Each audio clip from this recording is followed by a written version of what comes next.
We're down to 4 days before the NHL trade deadline. Tonight we're looking at all the latest rumors around what might be taking place. We're looking at teams like the Flyers, the Maple Leafs, the Panthers, the Blue Jackets, and a whole lot more. We'll discuss the latest coming up next.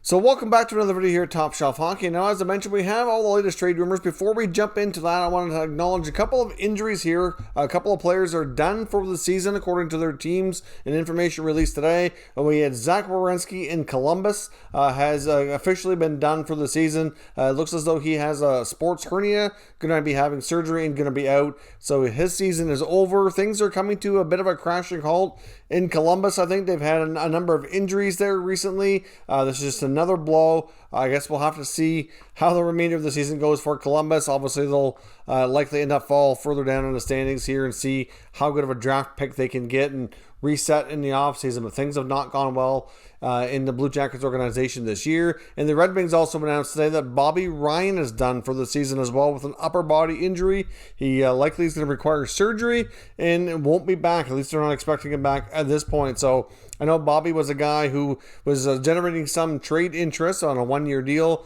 a pending UFA that the Red Wings could have been able to trade and get something back for.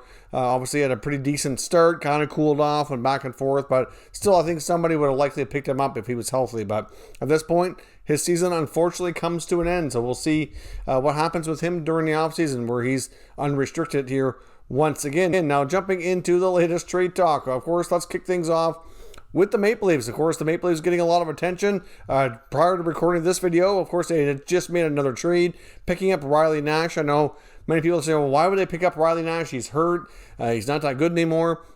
You know what? Riley Nash is a 31-year-old veteran guy who can play decent bottom 6 minutes. I realized he was at his peak when he was with Boston. Probably, had some pretty good line mates. But you know what? He's still an effective player. And at the end of the day here, even if he doesn't turn out to play much of a role for the Leafs, they have him on LTIR for the remainder of the season. And it opens up their pool of available funds that they can squeeze more in under the cap. So at the very least, it's useful for that. And if he ends up playing any kind of a role and getting some time in the bottom six, he's certainly capable compared to some of the other guys that they have like on a taxi squad. So a minor deal in a way, but it could accomplish big things for them.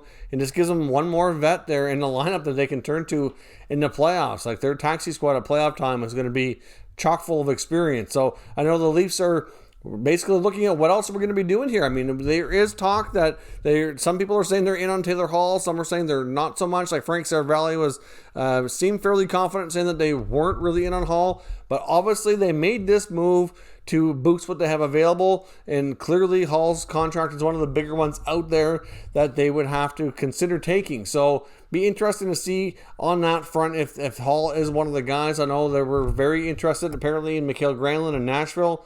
I'm not sure if they move him now. I mean, obviously, the Preds are likely making the playoffs now, so clearly they don't want to subtract too much.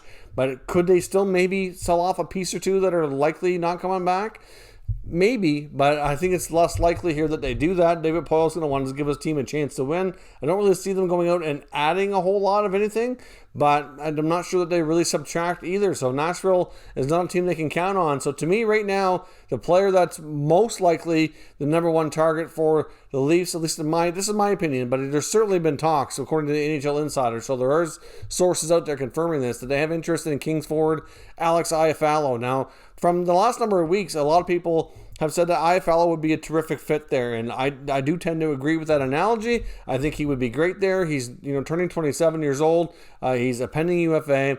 Might have priced himself out of Los Angeles. He's making under $3 million a year now, but looking for a raise. Contract extension talks aren't going well. Could he still sign there? It's possible they could come to an agreement here near the 11th hour, but right now it's looking more and more likely that a trade is going to take place, and he could be the guy that they're looking for, somebody who can play like a top six, middle six type of role, give you some offense. He's having a pretty good offensive season. The price tag wouldn't be too crazy high. We've seen the Kings and the Leafs hook up on trades the last few years. I mean, look at what the Kings have sent to Toronto here. I mean, right now they've got obviously Jake Muzzin. They've got Jack Campbell. They had Kyle Clifford for a while. These two teams have hooked up here a few years in a row, and I'm sure the Leafs have more prospects or picks that the Kings would be interested in. So, not that they really need a lot because they are chock loaded full of prospects and picks themselves, but at the end of the day, they got to get something back that's decent. Maybe they get more of a roster player. Do they ask for a guy like Kerfoot? I mean, many believe if the Leafs are going to trade anything off their roster, it would be a Kerfoot, an Engvall, or a Dermott. They're the most likely candidates. Doesn't mean they're going to move any or all of them at this point, especially now that they have the extra LTIR space. It really boils down to what they're trying to pick up, which is what also all the rage and speculation is right now. So to me, I think Iafallo is probably near the top of the list. I wouldn't completely rule out Taylor Hall. I wouldn't completely rule out Mike Hoffman in St. Louis either. I wouldn't completely rule out Nick Foligno in Columbus, but I think that there's a lot of other teams involved in all these guys. So it's going to be difficult to say. They're probably jockeying for position, going back and forth on several fronts, trying to get it all hammered out. So we'll see what they do, but the Leafs are definitely going to be busy. There's some Leaf fans seem concerned they were going to be having a quiet deadline. I don't see that happening, and I think this Riley Nash trade just kind of confirms that in case you didn't already think so. Now, speaking of the St. Louis Blues, as I mentioned, they certainly appear to be open to trading some of their pending unrestricted free agents, but it's also believed that they might be open to adding, even though they're out of the playoffs. But if they do that, it would have to be a hockey trade, something they can use for the future and kind of stay on the roster immediately. So some believe that even the Blues are in on a guy like Taylor Hall. And the other kind of caveat here with the Hall situation is I've seen it out there from numerous reporters is that he's open to signing an extension with the acquiring team now. And he does have a no-move clause, so he has to approve the trade. And if he really wants an extension as part of this could be what's holding up a Hall trade. Maybe they're trying to find a deal with an extension if that doesn't materialize. And I think it's going to be difficult to do, to be honest. Depending on what kind of contract extension he wants. I mean, if he wants to sign short term again, maybe he gets that. But if he's looking for more term than the 1 year, after how he's played, I just don't know how much appetite teams are going to have to do that, to be honest. But, it's hard to say. But the Blues are believed to be in the mix.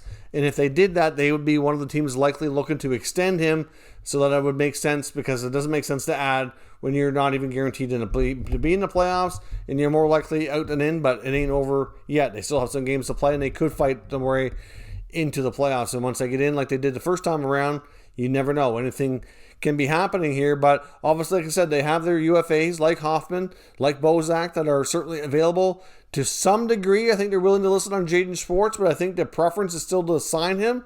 But he's not signed yet. And again, like any player not signed by the deadline, they're going to consider it, because that means that extension talks either haven't happened, and if they haven't happened yet, how much really interest is there to bring him back, and or that the talks haven't gone well, that they're not close to a deal. So I think there's some degree there that he could be available, but less likely than the others.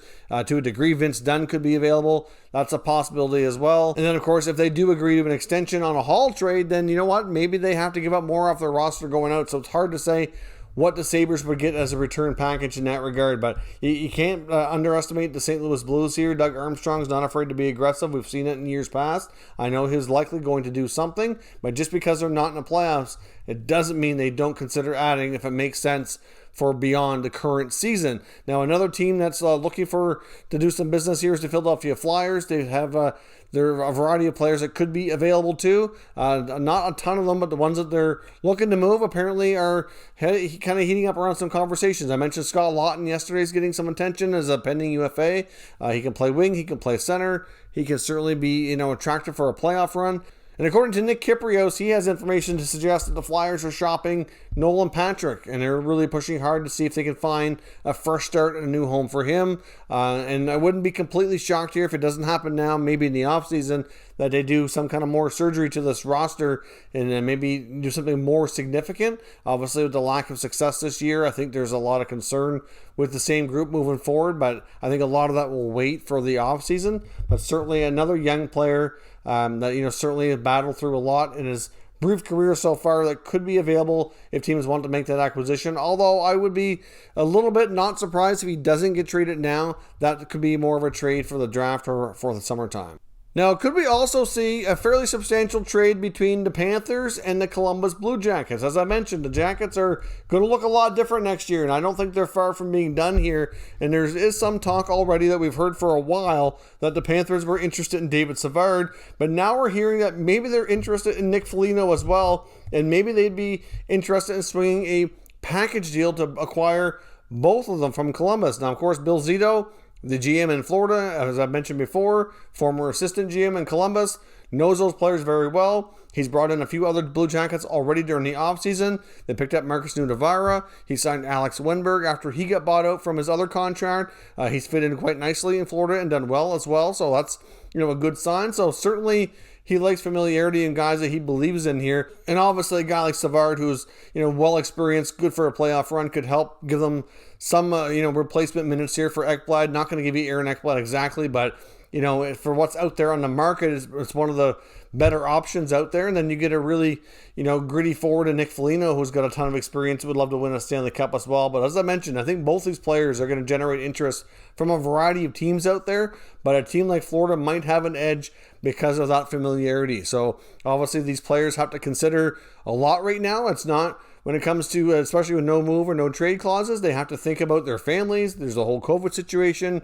What's safe? What makes sense? Do I want to chase the Stanley Cup? Do I want to leave? There's a lot of questions, more than ever before. And obviously they have to factor in where they're heading here. So clearly, to me, that makes a lot of sense. I mean, we've already seen Florida move out some other pieces here. Could they maybe consider a first-round pick? Could they consider another prospect like Alexei Heponiemi, who's, like Henrik Borgstrom, been in the system now for a few years, haven't grabbed a regular spot yet? Would they move Owen Tippett? Like, they have some players there that could still be intriguing to other teams, like a Columbus team, who is going to be looking to add more youth in there as well.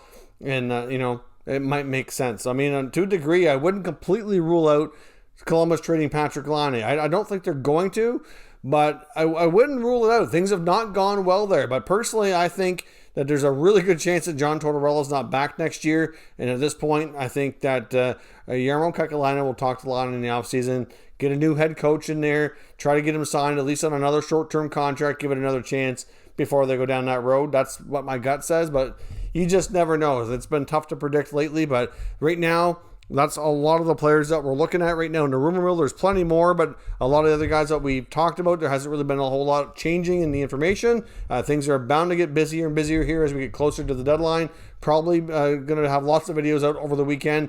I do expect there to be a fair bit of activity. I don't think everybody's going to be waiting until Monday afternoon to get their business taken care of. So let me know your thoughts down in the comments on the latest rumors and what we think we're going to see down in the comments, and we'll discuss further. If you're new to the channel, consider subscribing and turning on your notifications so you don't miss any future content, and give this video a thumbs up if you enjoyed it. I'd appreciate it if you did. As always, thank you for watching, and I'll catch you next time.